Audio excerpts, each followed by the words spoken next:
Bueno, el libro, por lo que yo sé, cuando empecé a escribir el libro, o sea, cuando pasé todo a ordenador, el libro casi todo es un diario de todas las veces que yo estuve ingresada en hospitales. Yo no hablaba, solo escribía. Era una persona un poco agresiva, estaba un poco mal y bueno, lo que yo podía hacer era escribir. Y yo con 16 años, cuando yo estaba pasando todo este ordenador, ya cuando dije, voy a hacer un libro y a ver si, si consigo ayudar a alguien. Bueno, el libro se llama A través del espejo porque yo con 16 años, en uno de los diarios, ponía que yo... Perdón. Tranquila, tranquila.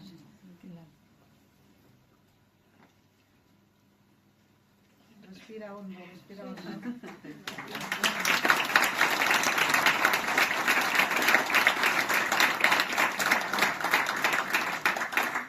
Bueno, en el libro ponía que yo algún día, cuando ni siquiera pensaba que yo algún día estaría viva, escribiría un libro y quería intentar reflexionar y ayudar a la gente igual que me estaba sirviendo a mí en este momento.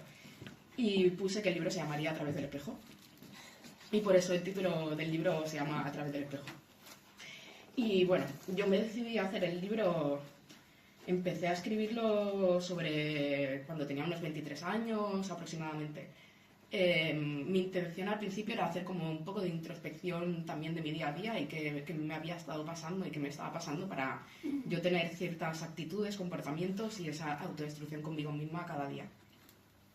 Y bueno, al final el libro fue cogiendo forma, fue avanzando y al final dije, pues, hostia, yo ojalá a mí con 20 años, cuando me diagnosticaron que tenía un trastorno límite de personalidad, en vez de decirme que esto era crónico y que iba a estar así toda la vida, que a mí cuando me dijeron eso dije, mira, pues si esto va a ser mi vida, mejor quiero estar muerta, sinceramente.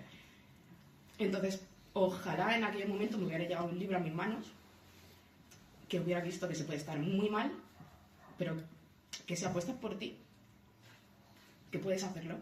Y al final, pues lo hice. He tardado unos 10 años en escribir el libro, porque el libro ha ido creciendo conmigo. Yo siempre que me sentaba a escribir, lo que escribía luego lo reflexionaba y decía, vale, Eva, tú lo que estás explicando ahora, realmente lo tienes 100% trabajado, puedes decir que esto lo tienes trabajado para poder ser, entre comillas, como un ejemplo para otra persona. Y decía, hostia, pues creo que todavía esto no lo tengo 100% afianzado, quizá tengo que parar, trabajar lo que estoy haciendo ahora y una vez yo lo tenga trabajado y lo tenga seguro, puedo seguir escribiendo. En el libro también hay cosas, hay situaciones que explico que sí que a veces también me he pensado si dejarlas tal y como estaban escritas o no, porque son situaciones que a mí me han removido mucho y que sé que pueden ser muy criticadas y muy juzgadas, pero también pensé, si yo lo que quiero es que la gente pueda hablar de todo lo que ha hecho, de todo lo que le ha pasado, sin tener miedo a ser juzgada, si yo misma me estoy ocultando ciertas cosas, ¿qué sentido tiene? O sea, yo los últimos años los he trabajado en salud mental y yo a los pacientes yo les pedía que me fueran sinceros, que no tuvieran ningún problema en explicarme nada de lo que habían hecho, porque yo no soy nadie para juzgarles, simplemente que les quería echar una mano. Entonces, intento que con eso haya gente que diga, mira, pues yo hice esto, esto y esto, no me avergüenzo y quiero trabajarlo. Y por eso he dejado muchas cosas en el libro que sé que van a ser muy duras de leer.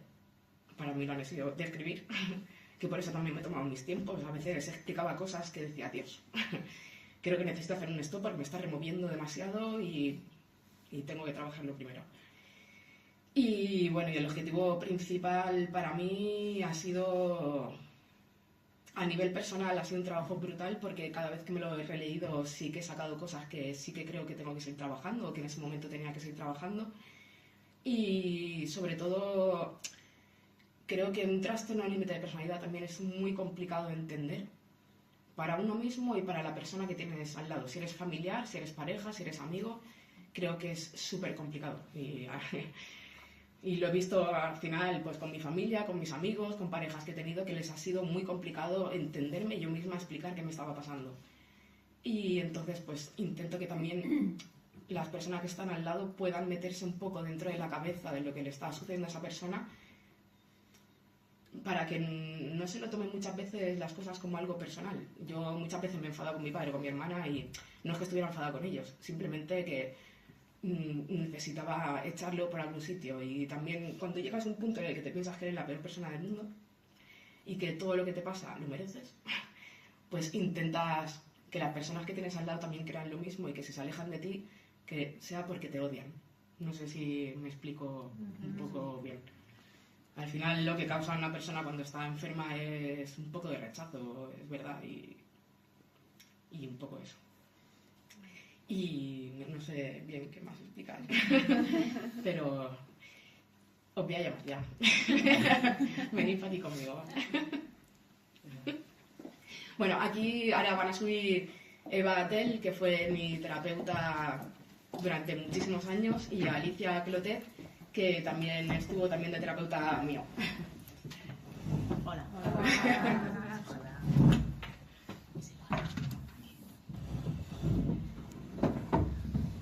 Y bueno, también quería traerlas aquí porque también creo que es muy importante, también para muchos familiares que estáis aquí, creo que es muy importante también ver la parte profesional del trabajo que han realizado conmigo, cómo yo llegué al centro y cómo se lo montaron un poco para intentar trabajar conmigo, porque fue un poco complicado. Muy complicado, ¿no?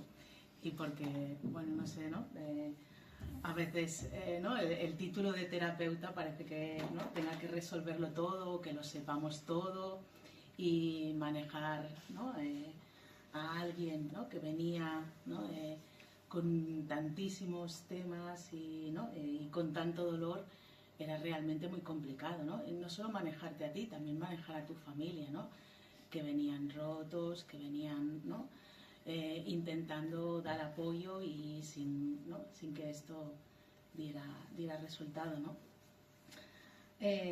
Hablábamos un poco, ¿no? Con Alicia, a veces no se ve la parte de atrás del terapeuta, ¿no?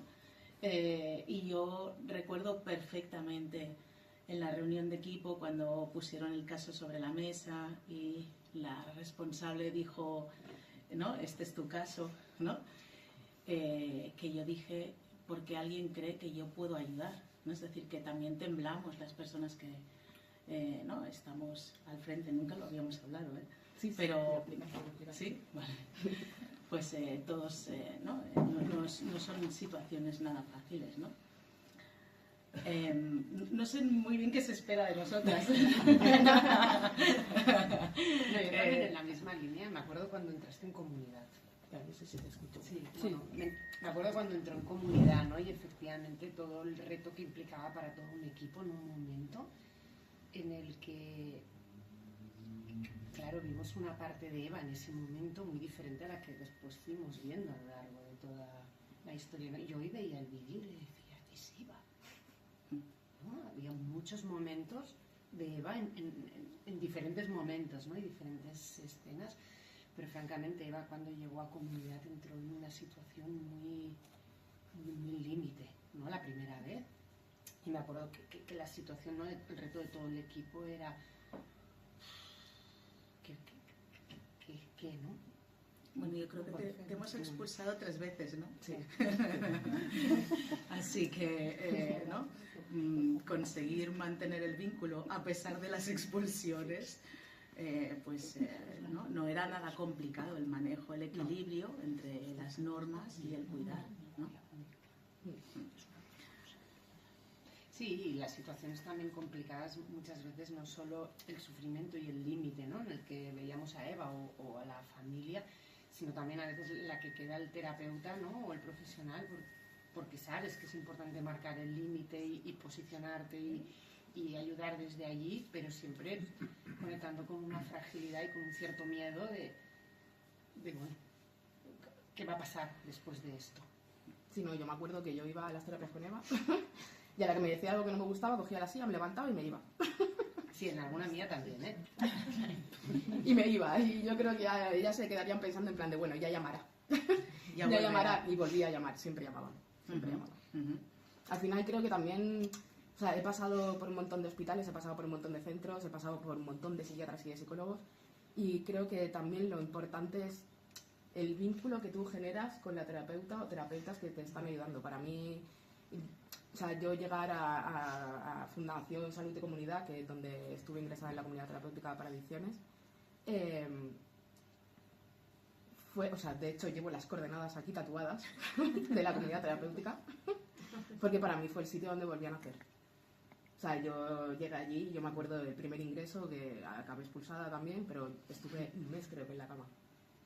O sea, llegué en unas condiciones realmente que ni siquiera me acuerdo. O sea, mis recuerdos son de estar metida en la cama, de repente las educadoras duchándome porque me había quedado por allí tirada, me estaban medicando demasiado. También me estaban medicando demasiado porque creo que sí que había una parte en la que era exagerado, pero también creo que había una parte en la que se necesitaba porque no había ninguna forma de pararme. O sea, yo tenía muy claro en mi cabeza que yo me quería matar, que mi vida iba a ir así, y si yo quería ir a consumir me daba igual lo que se pusiera por el camino. Yo me cargaba a toda la gente que se me ponía por el camino y me daba absolutamente igual. O sea, no es que me daba absolutamente igual, sino que no lo pensaba. O sea, llegó un punto en el que mis ingresos se convirtieron en, más cuando eran en psiquiatría, yo estaba todo el día atada de la cama.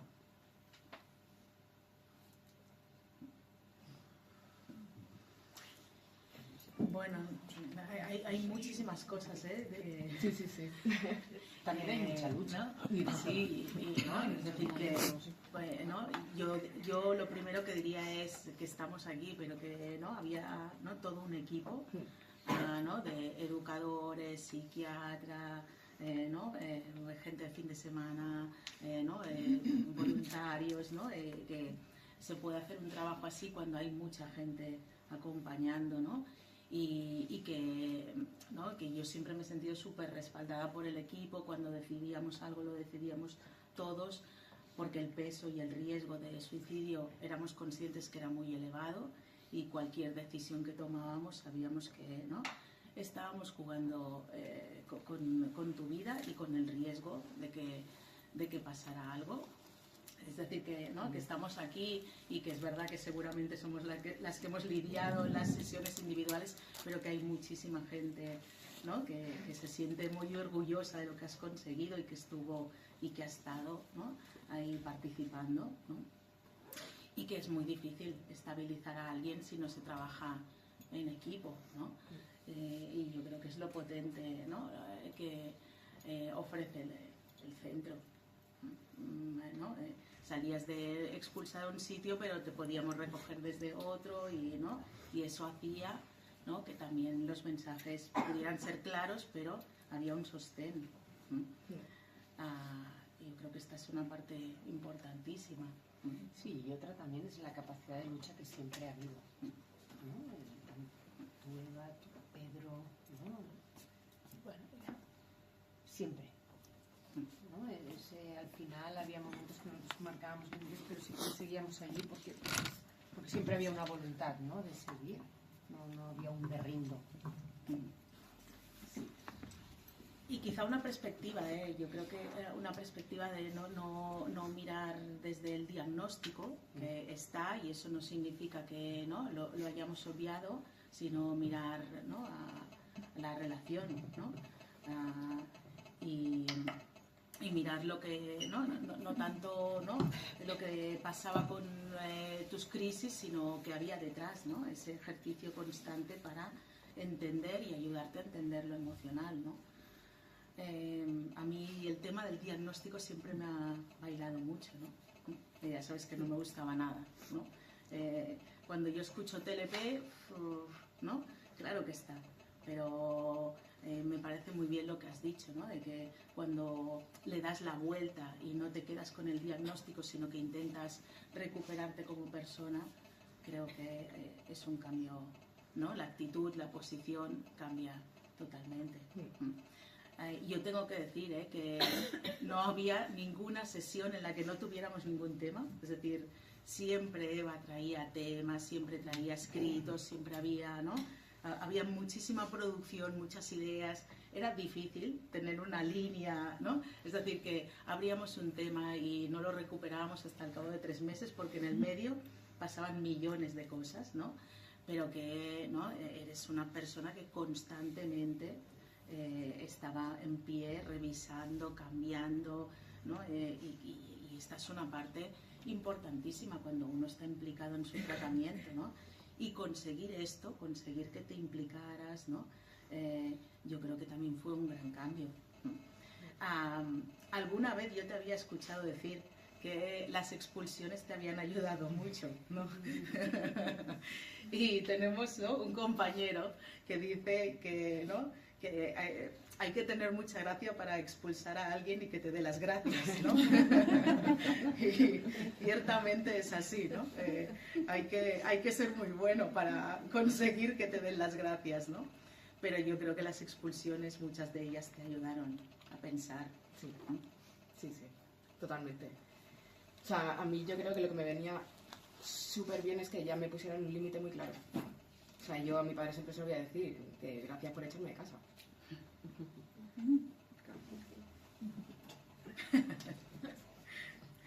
Bueno, lo decíamos en la calle, Pedro, ¿no? Y decíamos, ¿no?, tú también has hecho un gran tratamiento, ¿no? Sí. Muchísimos cambios, ¿no? Y yo tengo que agradeceros como familia, ¿no?, que muchas veces pues yo daba mensajes contundentes o, ¿no?, os pedía, ¿no?, esto que habla Eva, ¿no?, de echar de casa, porque ese era el compromiso, ¿no? Y que es verdad que vosotros, ¿no?, habéis seguido siempre las indicaciones y habéis colaborado, ¿no? Yo no me he sentido, ¿no?, o no nos hemos sentido como equipo nunca cuestionados por vosotros, al revés, ¿no? Incluso en los momentos, yo recuerdo algún momento decir, escuchar a Pedro decir, ¿y ahora qué hacemos si la expulsáis?, ¿no? Pero nunca ha habido un cuestionamiento, ¿no? Y eso también nos ha ayudado mucho. ¿No? Y siento que hemos colaborado. Ahora ya llevamos muchos años sin vernos porque va sola, ¿no? Pero tuvimos temporadas que era casi cada 15 días, si en el medio no había una crisis, una llamada, ¿no?, o una urgencia que nos hacía avanzar la visita. Sí, no, o sea, yo creo que una de las cosas básicas que me ha ido mucho a mi familia, o sea, mi padre me echó de casa, pero mi hermana me dejó hablar. O sea, estuvimos tiempo sin hablar, sin contacto también. Y creo que necesitaba que alguien me marcara esos límites, igual que cuando me expulsaban de un centro, el quedarme sola y decir, vale, o sea, Eva, te estás destruyendo a ti misma, pero también estás destruyendo todo lo que tienes alrededor tuyo. O sea, ¿realmente quieres eso? ¿Quieres llegar a esos puntos? O sea, yo estaba viendo a mi padre y a mi hermana destrozados.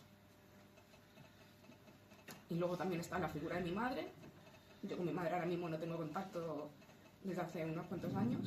Y también creo que fue una de las ayudas en comunidad. Me aconsejaron también que dejara de tener relación con ella. Era una relación un poco tóxica. Ella estaba bien, yo estaba mal. Ella estaba mal, yo estaba bien.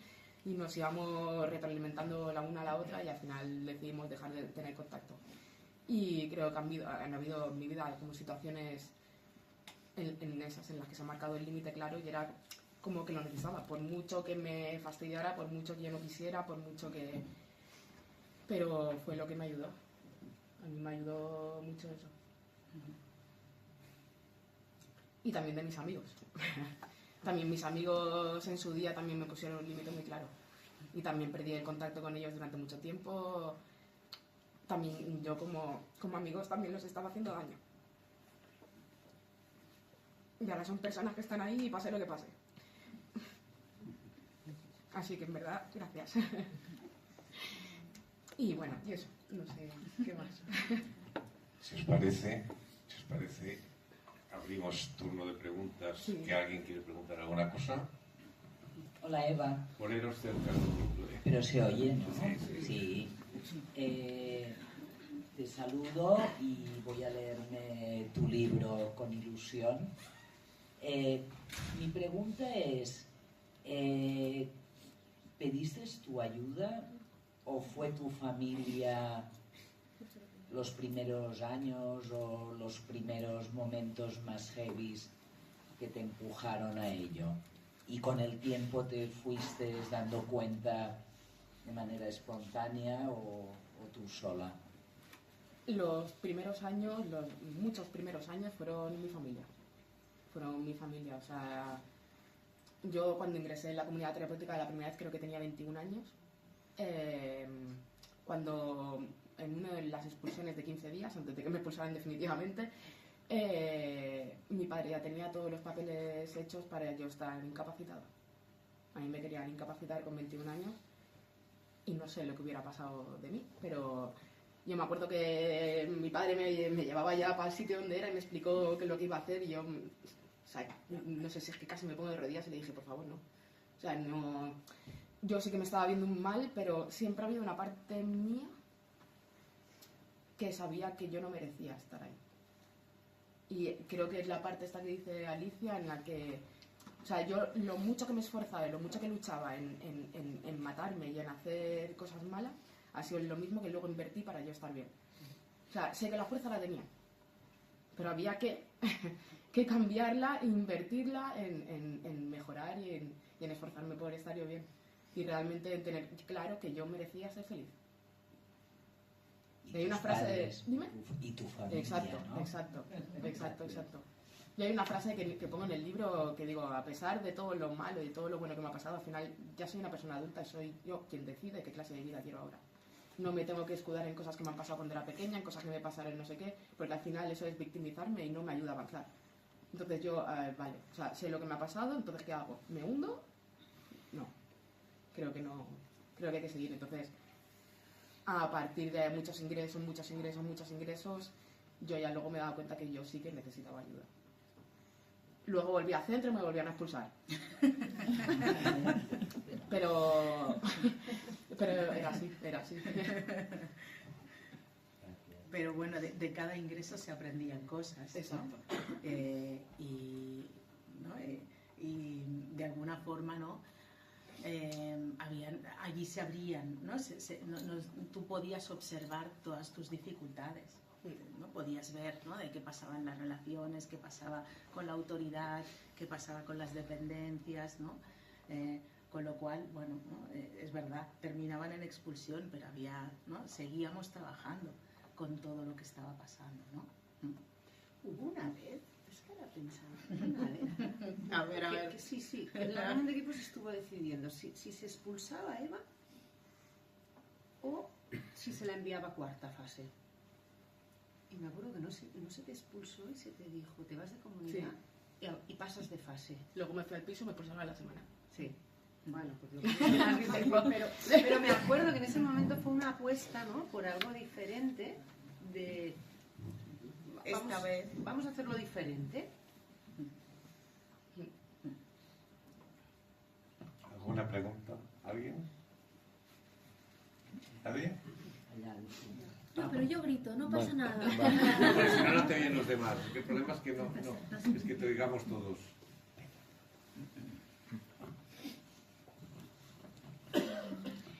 Si hay algún tipo de como detonante para darte cuenta que necesitas esa ayuda, que pues lo que dices tú, ¿no? Que a la hora de relacionarte, pues sin querer haces daño y si hay algún tipo de, no que lo expliques, sino si hay algún hecho, algún detonante que dices, hostia, espérate, que igual acabo de hacer algo, ¿no? Porque al final somos personas y somos inconscientes del daño que podemos generar en muchos casos. Pero si hay algún detonante de decir, hostia, igual hay cosas que puedo cambiar, ¿no? Porque entiendo que también hay como mucha fuerza de voluntad, ¿no? Lo comentabas. Pero claro, una cosa es tener TLP y otra cosa es tu personalidad, que está todo muy enlazado. Pero si tú no tienes esa fuerza de voluntad, es de admirar. Ojo, que yo... Ojo, te estoy haciendo aquí una ola porque estoy flipando con todo esto. Pero si hay algún hecho que de repente te hace sacar esa fuerza de voluntad. Pues realmente creo que una de las cosas... O sea, yo siempre lo he explicado de forma en la que cuando yo me salía la parte más impulsiva y más agresiva, o sea, yo sabía que me volvía como la niña del exorcista y empezaba a decir de todo sin pensarlo. Y, o sea, sin pensarlo yo sabía... O sea, y había una parte que realmente yo sabía que lo que iba a decir iba a hacer daño a la otra persona. Pero también mi objetivo era ese, que esa persona, o sea, yo, a ver si lo explico bien, o sea, yo sabía que yo hacía daño a la gente y yo no quería tener ese peso encima mío. Entonces era como, voy a hacerles daño, se van a alejar de mí porque soy mala, entonces se van a alejar, no van a querer estar con una persona mala y así ya no tengo que estar disculpando, porque sé que lo voy a hacer daño. O sea, había una parte mía que yo era muy consciente de que yo podía seguir haciendo daño a los demás, igual que me estaba haciendo daño a mí misma. Entonces prefería estar sola a estar cada 2 por 3 pidiendo perdón por algo. O sea, me cansé un poco de pedir perdón. Y también... Es que es lo que explicaba un poco al principio, o sea, cuando tú realmente te piensas que todo lo que te está pasando es porque eres una mala persona y que realmente te mereces eso,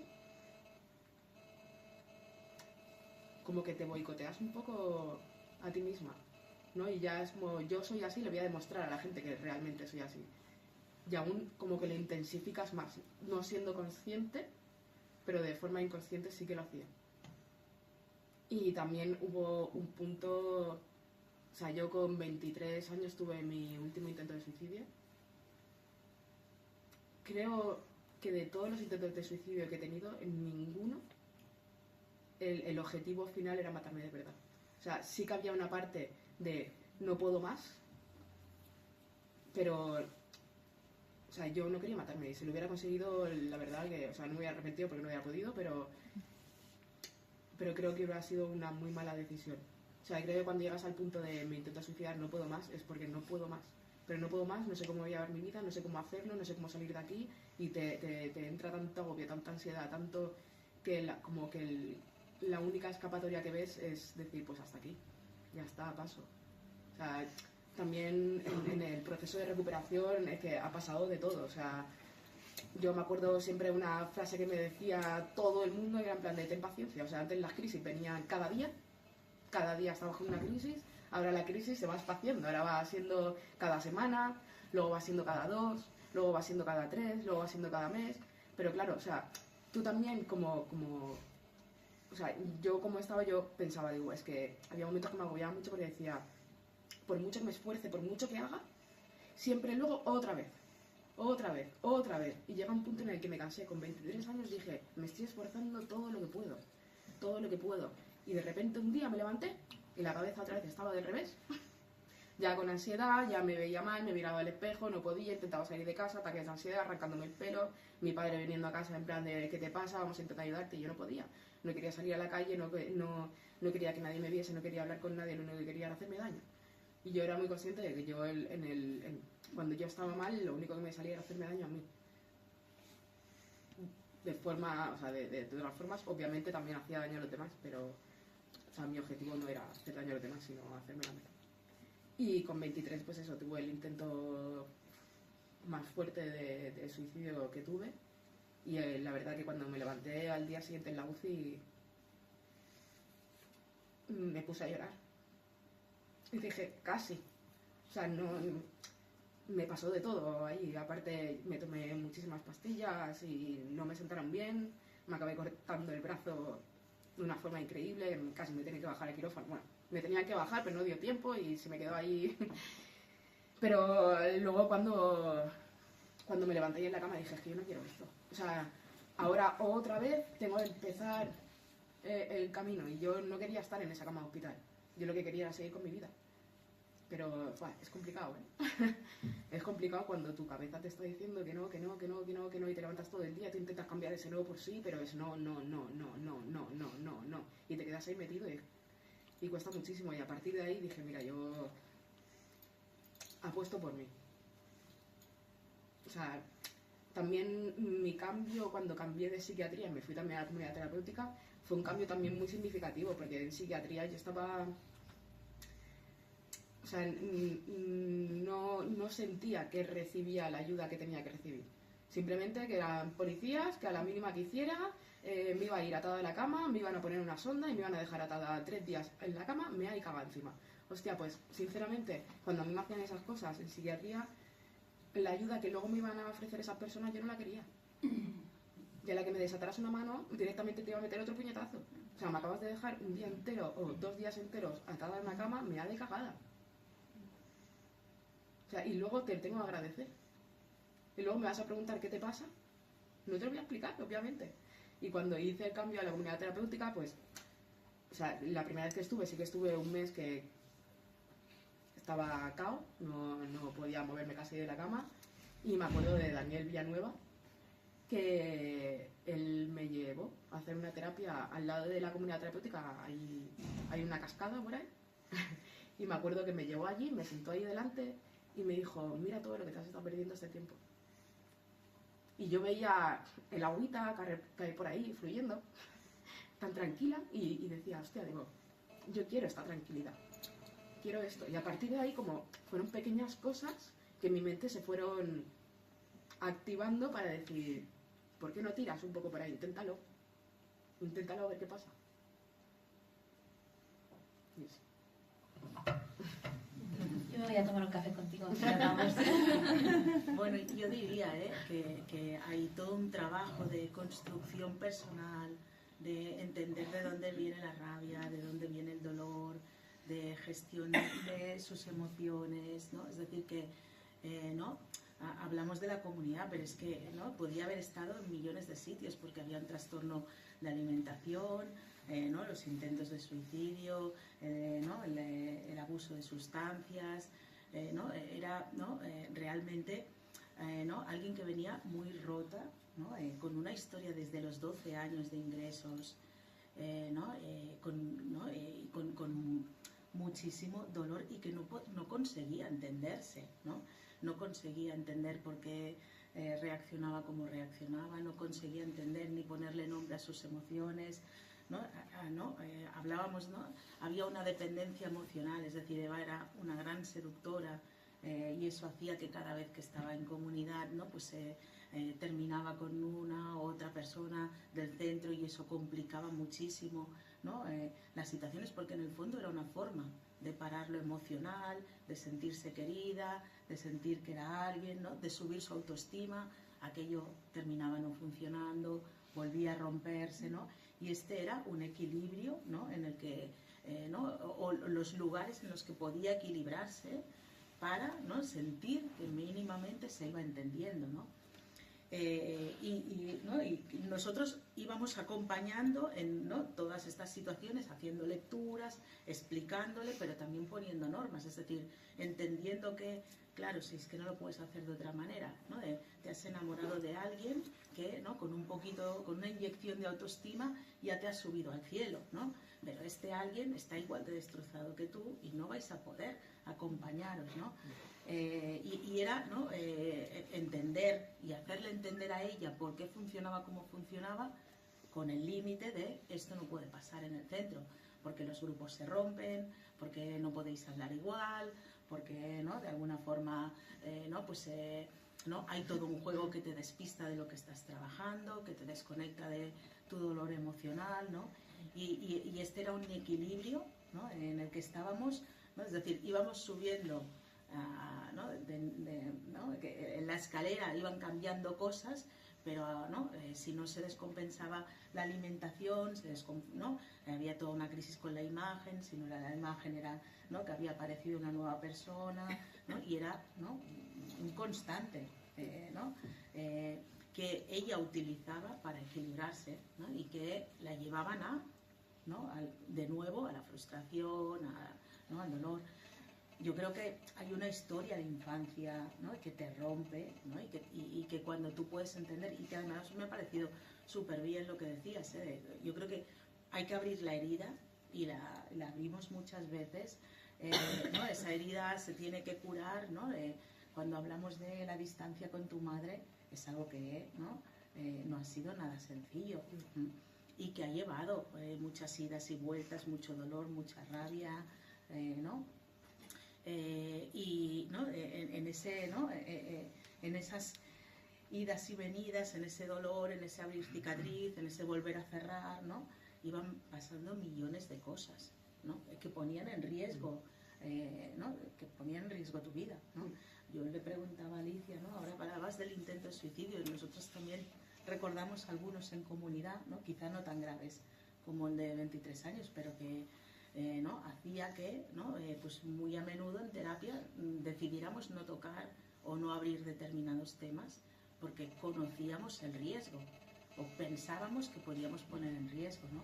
Creo que toda esta danza ¿no? ¿no? que es como muy complicado, ¿no? Y el libro creo que explica, porque en el fondo, ¿no?, es un diario que recoge muchísimos episodios de los vividos, ¿no? Pero que toda esta danza es la danza que hacía Eva, con sus emociones, con las personas que la acompañábamos, con ¿no?, las crisis, con las dependencias, ¿no? Y no parábamos, ¿no?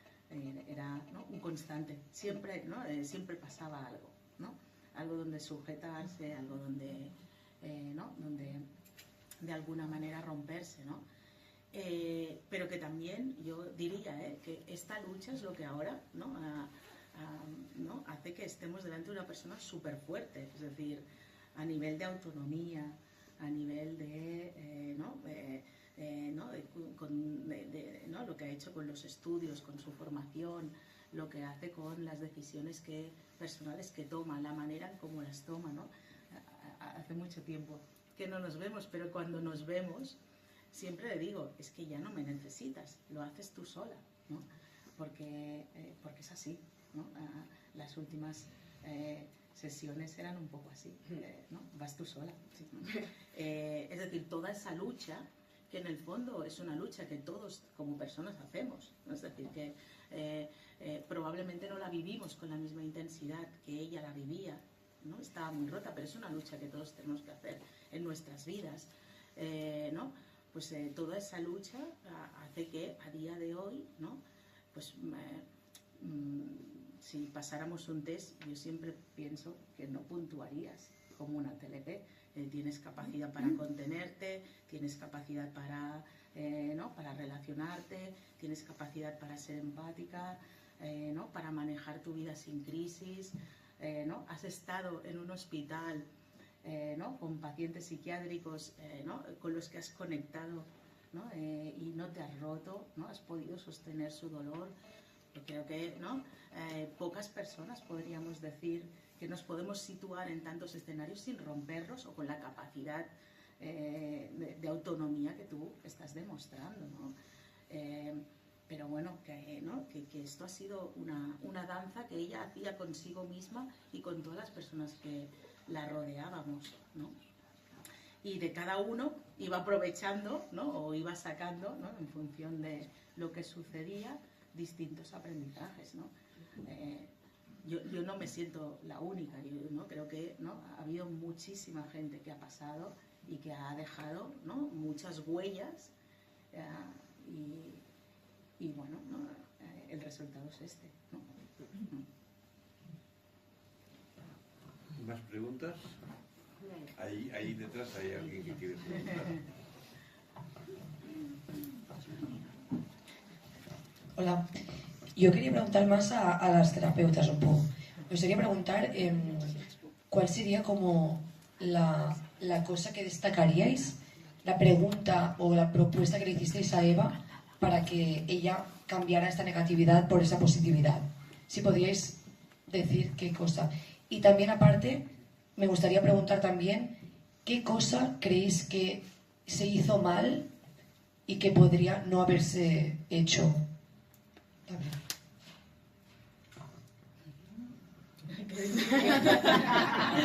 También. Qué difícil. Una cosa, ¿no? Una cosa. ¿Qué nos va a hacer? Yo bueno, que no se hizo bien seguramente muchas cosas, ¿no? Pero, no, cuando decías qué cosa pudo hacer que ella empezara a cambiar, ¿no?, esa negatividad, yo creo que fue un proceso. O sea, yo creo que la clave o parte, ¿no?, fue el irla acompañando, ¿no?, en esta danza que ella decía. Pues claro, ella iba danzando y los de alrededor danzábamos con ella, ¿no? Pero es cierto que al final los demás íbamos cambiando, ¿no? Éramos unos, éramos otros, pero la que siempre estaba allí era ella, ¿no?, de alguna manera. Entonces, yo no podría decir algo concreto, sino que fue el seguir allí, ¿no? El conectar con esa parte de Eva, que efectivamente Eva tenía una gran capacidad para destruir, pero una gran capacidad para construir también. O sea, tenía una potencia brutal y se suponía un reto continuado, ¿no? No era alguien que te daba la razón fácil o que seguía las instrucciones, ¿no?, o que no te cuestionaba. Bueno, pues ella seguía con lo cual había que estar allí poniéndote al día continuamente y en jaque continuamente. Entonces yo creo que fuese poder continuar y poderla acompañar en su sufrimiento, ¿no? Yo creo que sin emitir juicios, ¿no? Que había momentos que era difícil, o sea, ella te ponía muy, muy al límite en algunos momentos, ¿no? Todo su sufrimiento, su malestar, ¿no? También te lo colocaba a ti, ¿no? Entonces, sí, yo, bueno, y había momentos que me echaba, no contestes ahora, no digas nada, o sea, yo hubiera hecho como ella, alguna vez me hubiera levantado y me hubiera ido. Bueno, entonces le decía, así no, Eva, ¿eh? O sea, lo que me salía era así. Vamos a pensar un rato. Yo sé que lo que más le molestaba es que después de una pelea le dijera, bueno, nos despedimos, 2 besos, ¿no? Y ella le horrorizaba, ¿no? Y no, le costaba muchas veces darme 2 besos, ¿no? Yo no es que acostumbre a dar muchos besos a mis pacientes, pero ¿no? Era consciente que para que ella no saliera con toda la intensidad emocional, o bajábamos los 2 besos, o no, salías muy mal de sesión, ¿no? Y recuerdo perfectamente lo enfadada que me daba los 2 besos. Me decía, hasta la semana que viene, ¿no? Aquí te quedas, ¿no? Y yo creo que está, dígate. Sí, porque yo creo que en el fondo era a pesar de todo, seguimos estando allí, ¿no? Que yo creo que a veces esa parte que ella explicaba, ¿no? De ya me lo cargo todo, ¿no? Porque así os apartáis y yo no tengo que disculparme o no tengo que seguir haciendo daño. Entonces yo creo que algo fue, a pesar de todo estamos ahí, ¿no? A pesar de que hay normas, a pesar de que hay límites, a pesar de que hay momentos que nos alejaremos, ¿no?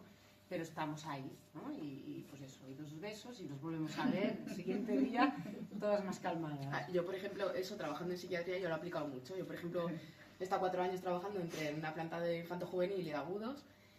Y sobre todo cuando me tocaba con los adolescentes. O sea, yo me cabreaba, le ponía el límite, pero siempre tenía muy en cuenta que cuando estábamos haciendo una asamblea, una mirada iba con él. En plan de, estoy enfadada, has hecho algo que no tenías que hacer, te voy a marcar el límite, pero que sepas que aquí estoy. Por mucho que tú me grites, por mucho que tú me insultes, por mucho que me digas, aquí estoy. Cuando quieras, hablamos. Y ahora como creo que es importante eso con la persona con la que estás trabajando, el que esa persona no crea en plan, pues ahora ya se ha enfadado, ahora ya me deja de hablar, ahora ya no quiere saber nada de mí. No, o sea, te marco el límite porque creo que hay que marcarlo, pero que sepas que puedes contar conmigo cuando necesites. Bueno, y luego algo que decías, ¿no? Algo más. Sí, la otra pregunta. Sí. Era como de lo que habéis hecho, Sí. ¿qué es lo que... Bueno, Yo no, ya, claro, ahora o sea, tiempo que no- entra- que se podía haber evitado. Sí, tiempo después, ¿no? Con todo lo Sí, que sí, conocemos de Eva, Yo creo ¿no? que yo sé. No, yo pienso, al principio, por ejemplo, era desgarrador. Yo fui una de las que estaba en comunidad cuando entró, ¿no? Yo me acuerdo como, claro, el primer mes estuvo totalmente sedada, pero cuando empezó a moverse, seguía sedada, ¿no? Y me acuerdo, estaba sentada en la silla y la teníamos en grupo y decía, Dios, se va a caer. O sea, ¿cómo puede...? Yo creo que ahora, tiempo después, pienso el haber podido asumir antes el reto de quitarle la medicación.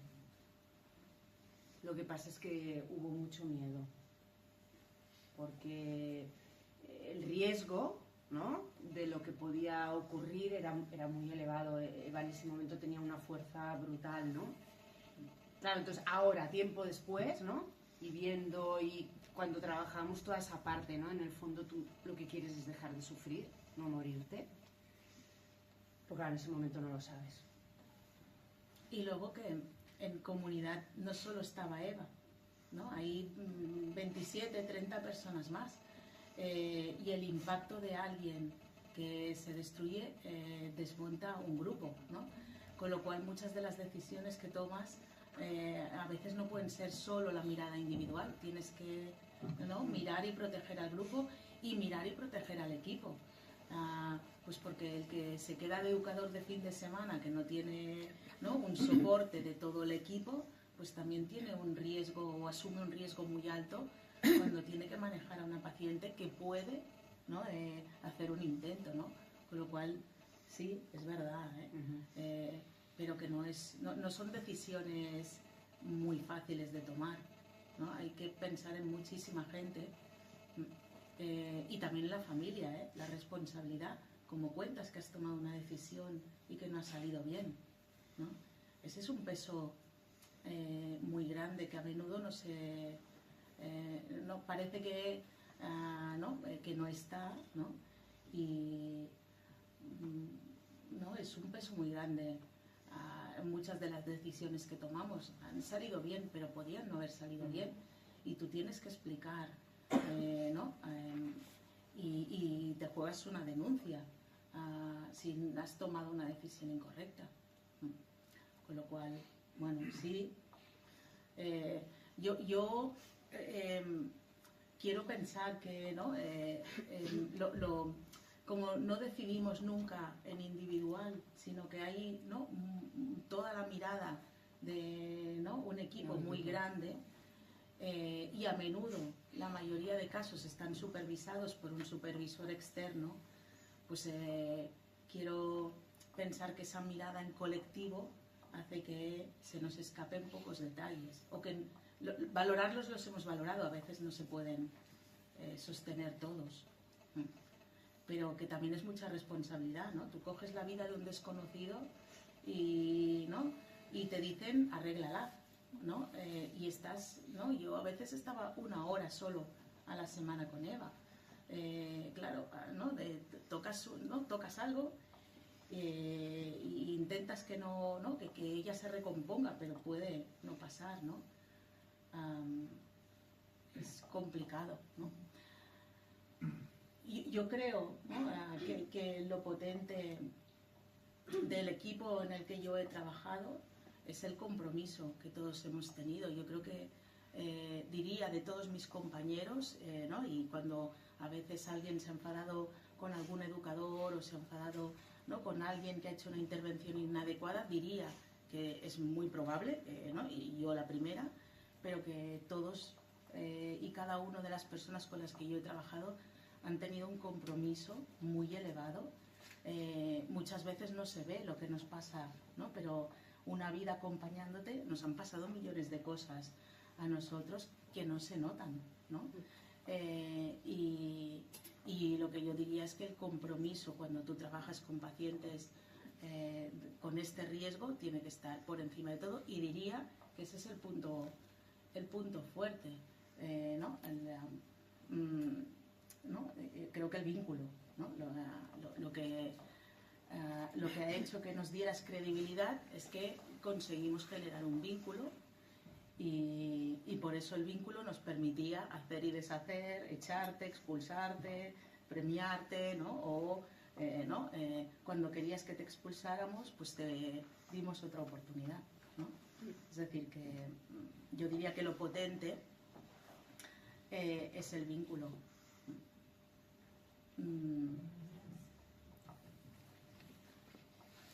Puedo preguntar 2 cosas más. La primera es, ¿a qué edad, Eva, crees que fue la edad que tú empezaste a sentir que cambiaste de chip? ¿A qué edad, más o menos? Yo es que, como explican ellas, creo que, o sea, yo una vez llegué a la comunidad terapéutica, o sea, creo que ahí, a pesar de todas las demás expulsiones, creo que ahí poco a poco se iba haciendo el cambio. Poco a poco. O sea, no me tomo ninguna expulsión como un fracaso, realmente. O sea, creo que de todas me ha servido para algo, y cada vez que he estado allí me ha servido para algo. Pero de los 20 a los... más o menos. A los 21 tuve el primer ingreso en la comunidad terapéutica. Y creo que a partir de ahí, poco a poco, fue cuando fui haciendo un poco el cambio. Internamente, y muy poco a poco, pero... Vale. Y solo, ¿qué consejo le darías así a una persona que tiene TLP? O al entorno así, que están con alguien que tiene TLP. Sí. Pues a una paciente, un paciente, yo lo que le diría es que primero entienda lo que le está pasando. O sea, creo que cuando no lo toma, o sea, cuando no entiendes lo que te está pasando, te culpabilizas por todo. Entonces creo que entender lo que te está pasando y decir, vale, esto me pasa por esto, esto me pasa por esto, esto me pasa por lo otro, actúo así por esto, actúo así por... Creo que tienes que entenderlo muy bien. Y para un familiar lo que le diría es que sobre todo no se tomen las cosas a lo personal. O sea, nada es en contra de vosotros. Por muy enfadado por algo a lo mejor que podáis haber hecho o que no podáis haber hecho, creo que no es nada personal. O sea, yo de hecho a mi padre y a mi hermana les he dicho de todo. Les he dicho de todo, pero nunca ha sido en plan de os odio a vosotros mismos, sino todo el odio que estaba sintiendo hacia mí lo estaba echando hacia ellos. Y siempre han sido con los dos que más he descargado. Hola. Bueno, primero de todo felicitarte de tu valentía, de tu proceso, ¿no? Un proceso que, bueno, creo que todos sabemos que no es nada fácil, ¿no? Y bueno, a mí como familiar, pues me ayuda escuchar tu testimonio y leer tu libro, y me parece, bueno, que eres una persona muy valiente. Felicitarte y agradecértelo. Y quería preguntarte, ¿cuál consideras qué tipos de mensajes, de actitudes de los familiares que te rodeaban, ¿no? El padre, tu hermana, etc. ¿Qué son aquellos mensajes o actitudes que a ti te han ayudado en todo, hasta cuando estabas mal, ¿no? Pues lo que me ha ayudado es un poco lo que decía antes. O sea, me ha ayudado que estén ahí y me han ayudado también saber que no están ahí. O sea, yo a mi padre lo que decía antes. O sea, yo cuando mi padre me echó de casa, yo sé que fue una decisión súper complicada para él. Pero también creo que fue muy acertada porque también creo que estar acompañando a tu hija a que se esté matando cada día y que tú lo estés viendo. O sea, realmente creo que hay un momento en el que él tuvo que decir también tengo una vida, también tengo otra hija, entonces estamos intentando hacer todo lo que podemos por ti, no podemos,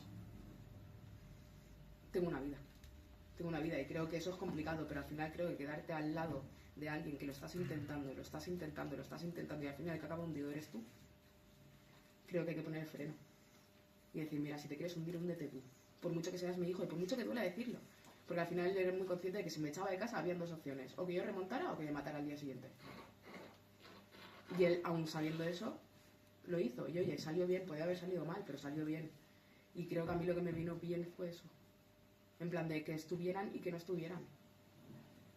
Entonces yo también me lo tuve que trabajar para que luego estuvieran y para que luego volvieran a confiar en mí poco a poco. Estaba trabajado por eso, que no es una decisión, ¿no? Era una decisión que estaba trabajada, el pacto estaba de antes, se había hablado, ¿no? Se había trabajado con Pedro, ¿no? Es decir, que no es algo que, ¿no? Viene desde, ¿no? sin preparación, sino que se había hablado, ¿no? Que desde el, yo estaba desde avisada, el impulso, ya sabía. y que ella estaba avisada, que yo nunca recomendaría esto desde mi impulso, Exacto. O sea, yo estaba avisada también de esto, pero al final creo que también, o sea, creo que una de las cosas que a mí no me ayudaban era que me dijeran hasta aquí, pero nunca era hasta aquí. Nunca lo era. Entonces yo sabía que ahí podía jugar y manipular. Y yo lo sabía. Porque lo que hay es la coherencia, ¿no? Exacto. O sea, a mí no me pueden estar diciendo no hagas esto, no hagas lo otro, no hagas lo otro, porque va a pasar esto, va a pasar esto y va a pasar esto, pero yo volví a hacer lo mismo y volví a tener mi plato de comida en la mesa, tenía mi casa, tenía mi padre, tenía mi hermana y nunca había ninguna repercusión. Entonces, si yo me estoy cargando algo y nadie me está diciendo hasta aquí de verdad, nunca ves que va a haber una consecuencia real. Y cuando la ves, hostia, pues dices, quizá hay que empezar a frenar un poco.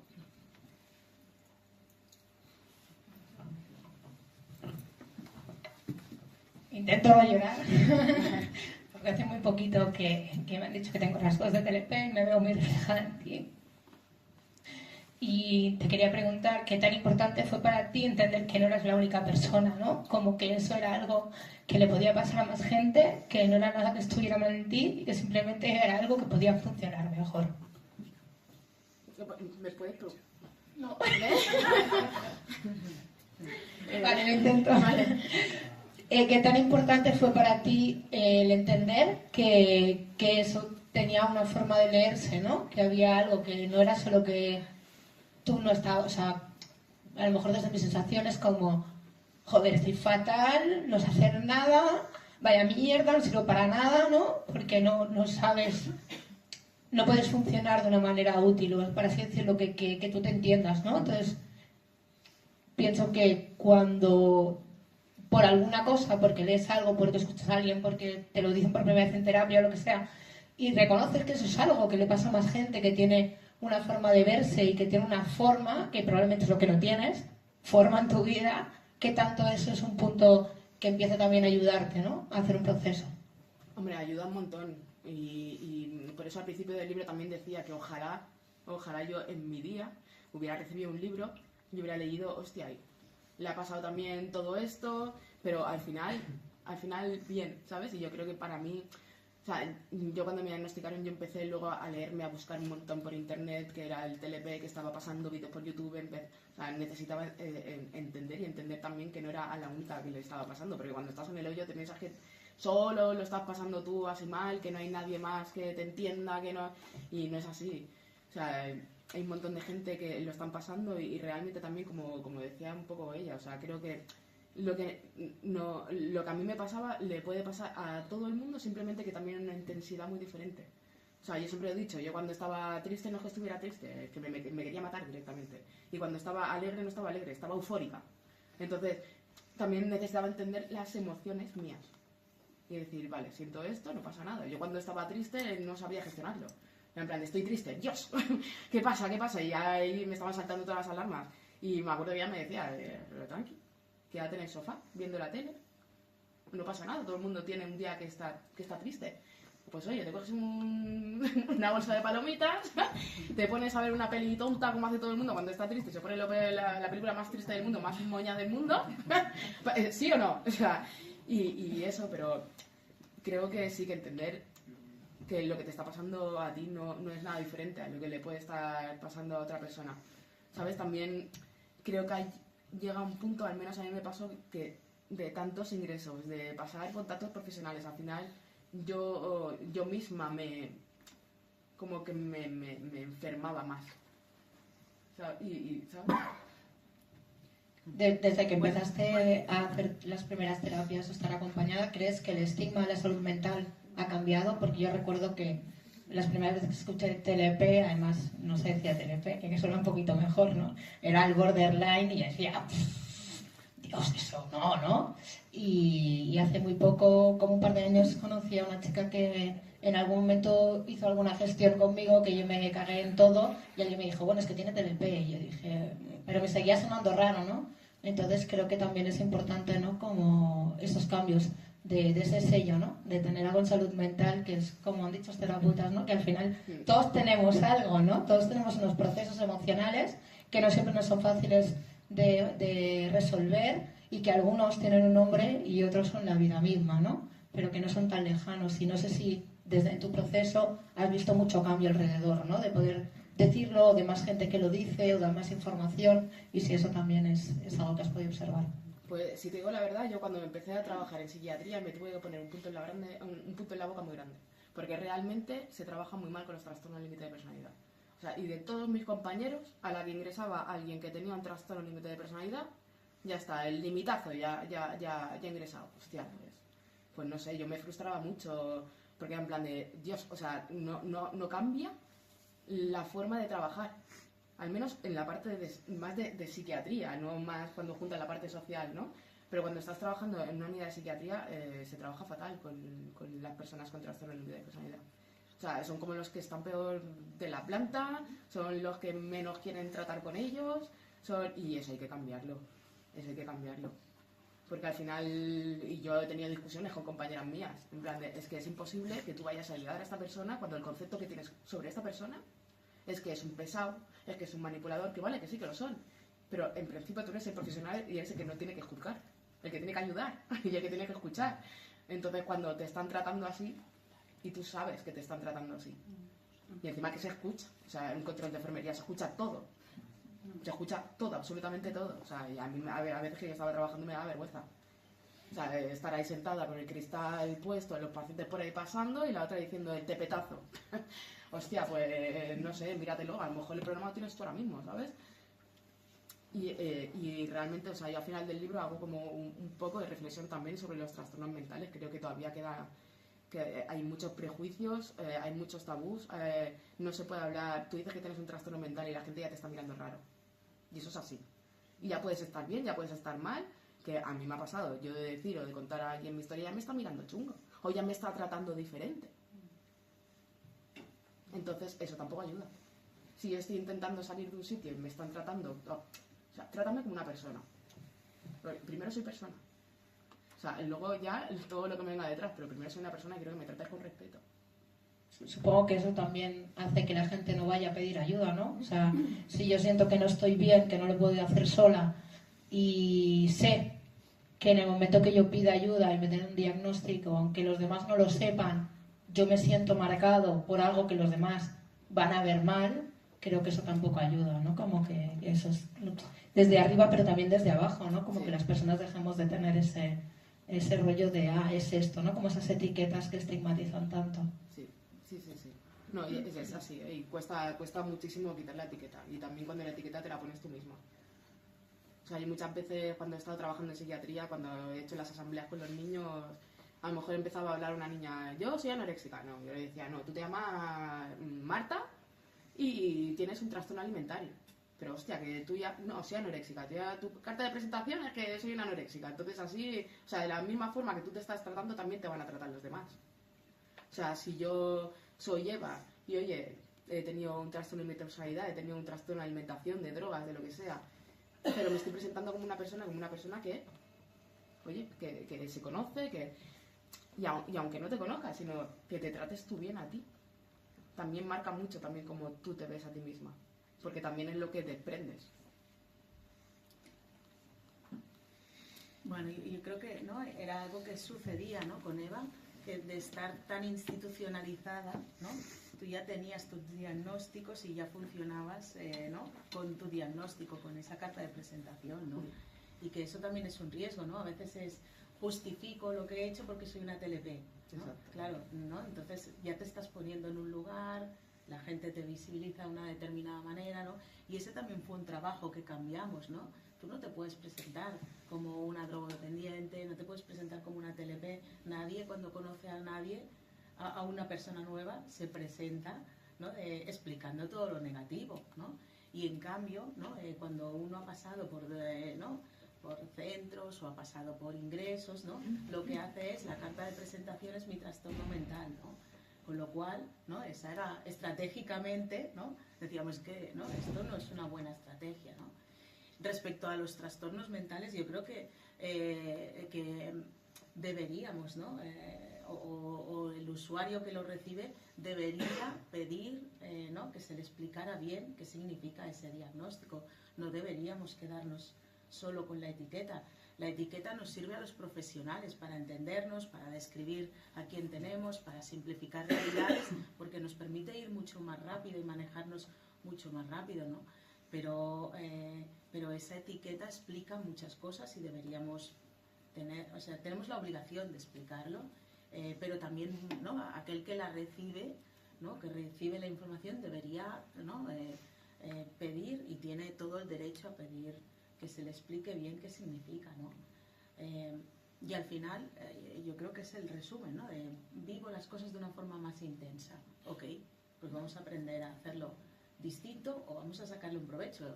Al final, la intensidad de Eva pues la ha llevado, ¿no? a hacer millones de cosas que alguien menos intenso pues no las hará, ¿no? Con lo cual, también, ¿no? Bien utilizada es una buena herramienta, ¿no? Una pregunta, Eva. Cuando tú te has encontrado, por ejemplo, en la calle que tu padre te echó, ¿tú cómo te arreglabas? ¿Cómo me arreglé? Sí, ¿qué hacías para encontrar sitio donde poder vivir? Pues me fui, mi abuela tenía un piso vacío desde hace un montón de años y yo le pedí por favor que sí podía, porque sí que es cierto que estuve unos cuantos días, pues, un cajero. Vale. Es que a veces cuando, bueno, en este caso yo tengo una hija con TLP.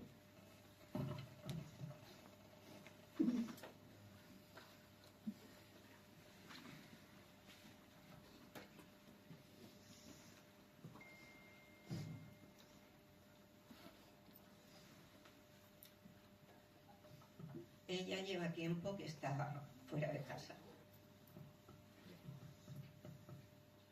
Pero le cuesta encontrar su sitio.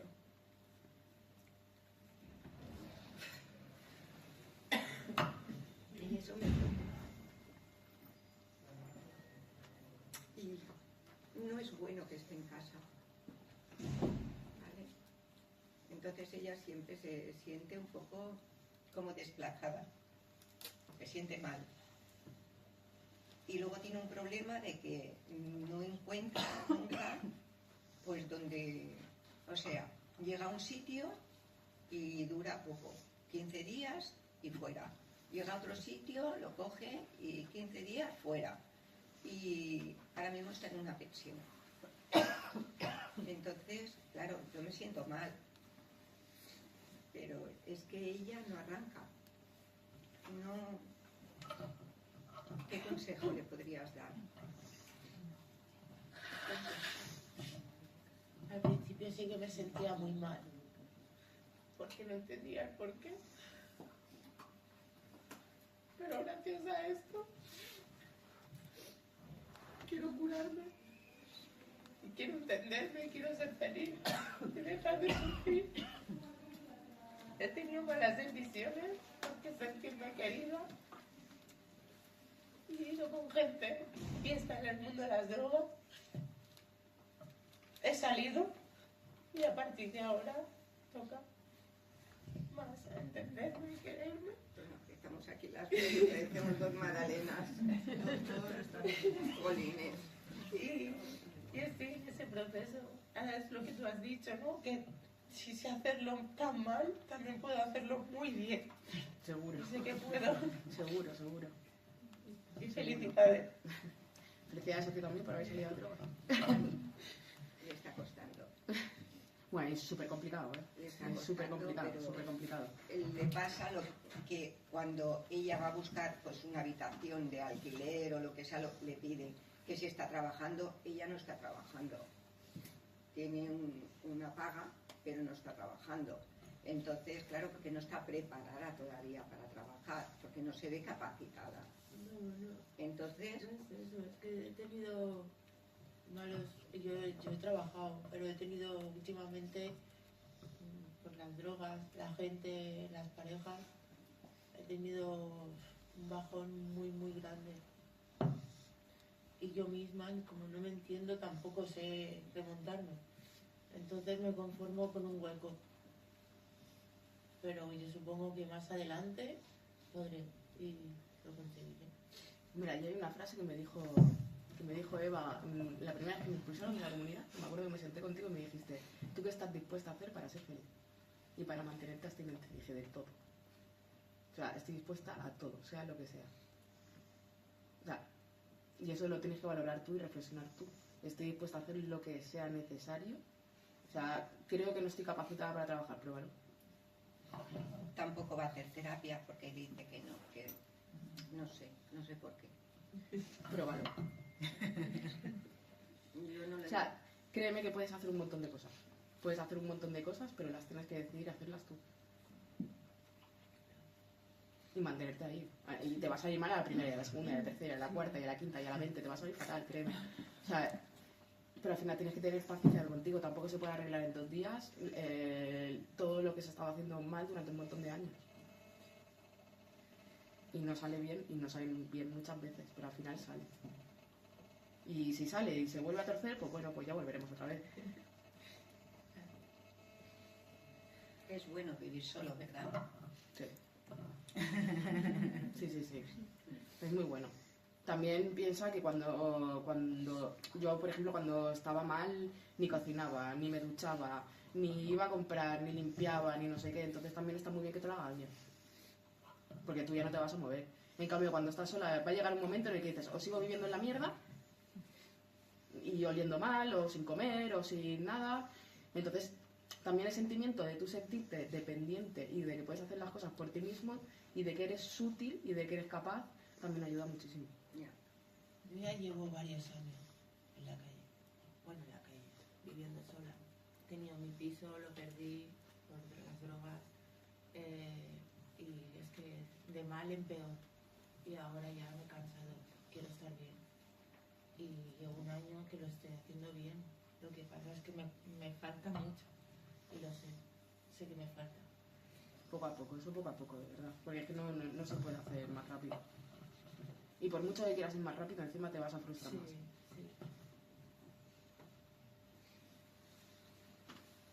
Bueno, seguiremos luchando.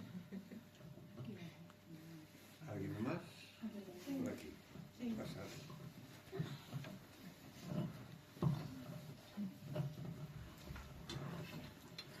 Bueno, ya te he dicho antes que felicidades, enhorabuena. Y quería preguntarte a ver si me sé explicar bien lo que... Antes has dicho que alguien hace una pregunta y que más o menos, cuando tú hiciste el clic, cuando empezaste, es que veías las cosas, posibilidades que tenías, por otro lado te culpabilizabas a ti y bueno, en eso estuviste, ¿no? Tú eras una persona como mala, entonces te culpabilizabas. La pregunta es, no sé si ha sido tu caso, ¿tú has culpabilizado de lo que te pasaba a otros? Sí. No. O sea, creo que al principio culpabilizaba a los demás, pero también creo que cada uno también se tiene que hacer responsable de las cosas que ha hecho. O sea, yo, por ejemplo, en mi caso con mi familia, o sea, yo hubo muchas cosas que también me tuve que sentar a hablar con mi padre. O sea, yo había una parte, o sea, yo a mi padre lo quiero con locura y es el pilar fundamental de mi vida junto a mi hermana. Pero también es cierto que también hay cosas que no se hacen bien, entonces yo también necesitaba que mi padre también asumiera esa parte de responsabilidad. Porque yo sabía que sí, que las cosas las estaba haciendo mal, pero también, o sea, y para yo reconocer que yo estaba haciendo las cosas mal, no sé si me explico bien, también necesitaba que mi padre también dijera, pues yo también lo hice mal, y no se lo dije en plan de es tu culpa, sino creo que al final él lo hizo de la manera que pudo y de la manera que sabía y de la manera que no sé qué, pero igualmente tú como niño también te sientes dañado. Entonces también necesitas escuchar de tu padre el que te está diciendo lo estás haciendo mal, hay que no sé qué, hay que no sé cuánto, en plan de vale, pero tú también, o sea, por favor, siéntate conmigo y dime, yo también he hecho esto, lo siento. Y para mí eso fue muy reparador. Decir, vale, no estoy yo así enfadada contigo porque sí, siempre hay algo, Vale. alguna parte. Aceptaste su explicación. Exacto. Y eso te ayudó. Exacto, Vale. exacto. Pero porque también es eso, yo también entiendo que nadie nace con un manual de instrucciones bajo el brazo y que nadie sabe cómo llevar ciertas situaciones. Claro, no, yo te lo digo porque igual en los casos en los que, en este caso con tu padre tú pudiste arreglarlo, y en otros casos en los que, lo voy a decir muy mal, ¿no? Es más cómodo o fácil decir, no, me quedo aquí, la culpa es vuestra, ¿no? Entonces supongo que todavía no es inicio de nada el pensar eso, ¿no? Tienes una explicación de alguien que te está diciendo, como tú dices, hay una conversación, pero me quedo en mi lugar porque lo otro da miedo, ¿no? Tú ahí lo cogiste. Sí, costó también mucho tiempo, porque también cuesta, o sea, a mí por ejemplo también me costaba mucho decirle a mi padre estoy enfadada con eso cuando les estaba dejando la vida por intentar que yo estuviera bien.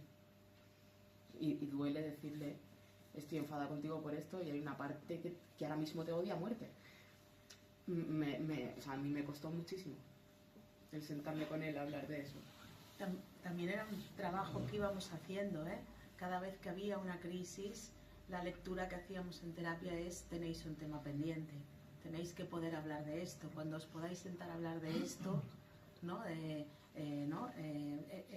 Esta rabia que sacas se va a desactivar, es decir, que estábamos, ¿no?, muchas veces hablando de ese dolor hasta que hasta que Eva pudo sentarse y pudo hablar y pudo pedir explicaciones ¿no?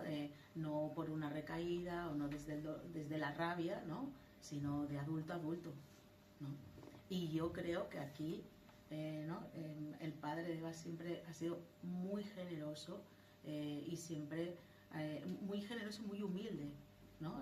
Reconociendo y aceptando aquello que su hija le decía, ¿no? No costó nada, dijo que sí y reconoció de inmediato, ¿no? Cuando las formas fueron las adecuadas.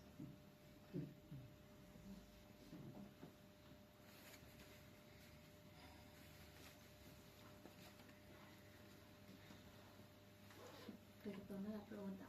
¿Alguna vez te has escudado en el estoy enferma? Sí. Porque yo estoy harta de eso.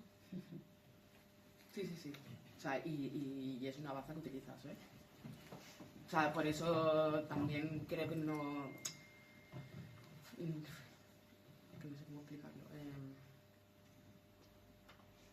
O sea, no es que lo utilizara conscientemente, sino, como decía ella, o sea, cuando a ti también te están tratando así, tú acabas tratándote así, es muy difícil el no juzgarte en eso. Y también te recreas en eso. En tu victimismo, en tu... Ay, estoy mal, es que me ha pasado esto, es que me ha pasado lo otro, es que no sé qué, yo reacciono así por tu culpa, yo reacciono así por tu culpa, yo reacciono así por la culpa del otro.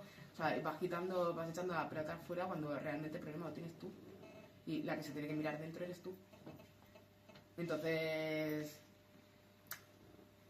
a mí, por ejemplo, me costó mucho quitarme esa etiqueta para dejar de comportarme así también con los demás. O sea, también, por ejemplo, uno de los trabajos que hice a nivel familiar también súper importante, o sea, era que mi padre me empezara a trabajar y a tratar como una persona adulta y que yo dejara de comportarme como una niña.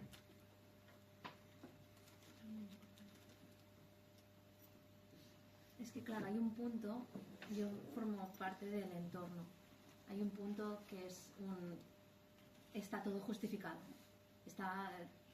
todo acaba ahí y es como, no, y el resto acabamos enfermos todos, ¿no? Entonces pues nos convertimos en una pila de enfermos y vamos a jugar todos a decir, todos estamos mal, yo estoy mal, y yo también, y ya está, todos, ¿no? Sí, no sé, o sea, yo creo que un poco la respuesta para eso es en plan de, vale, o sea, entiendo que estás mal, pero no te puedes comportar así.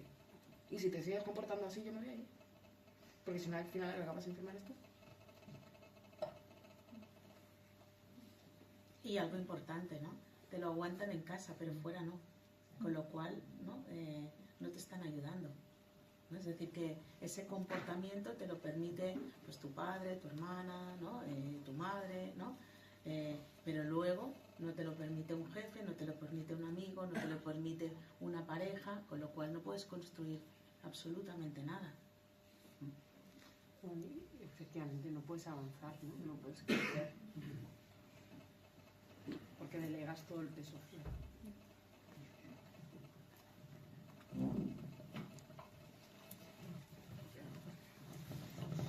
Y todo lo contrario, que tú no te sientes enferma sabiendo que tienes un diagnóstico, pero que porque te lo mereces, la mierda de vida que llevas, o porque te la has buscado tú. ¿Has sentido esto? No acabo. Como que sabes que hay un diagnóstico, pero no quieres hacer caso de yo no he hecho esto porque tengo un TLP, es porque yo pues tengo una mala decisión, o por las drogas, o ¿te ha pasado alguna vez? Sí, también.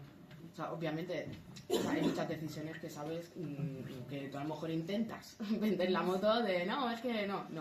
O sea, lo he hecho así porque soy tonta, lo siento mucho, pero hoy he tomado la peor decisión de mi vida porque no lo he pensado, o porque lo he hecho más por impulsividad, lo he hecho más por... Eso sí. Ella está diagnosticada, con lo cual sabe que tiene TLP, ¿no? Pero muchas veces me ha dicho a mí, a ver si te has convencido tú al médico. A ver si... Bueno, que yo he convencido al médico para que diga que tiene TLP. ¿Vale? Entonces, ella la visitó un forense y entonces le diagnosticó que tenía TLP, ¿no? Y esta mañana mismo me la ha vuelto a decir que ya no tiene TLP. Que ya estoy bien. Que ya está bien, que ella lo hace todo perfecto, pero que tiene mala suerte. Entonces, En fin. Hombre, quizá ahí... Bueno, ella se ríe. Ella se ríe, pero porque, La jugada. porque es que me la ha dicho esta mañana. Sí, no, bueno, ella no está en casa. Porque yo he decidido que en casa no puede estar.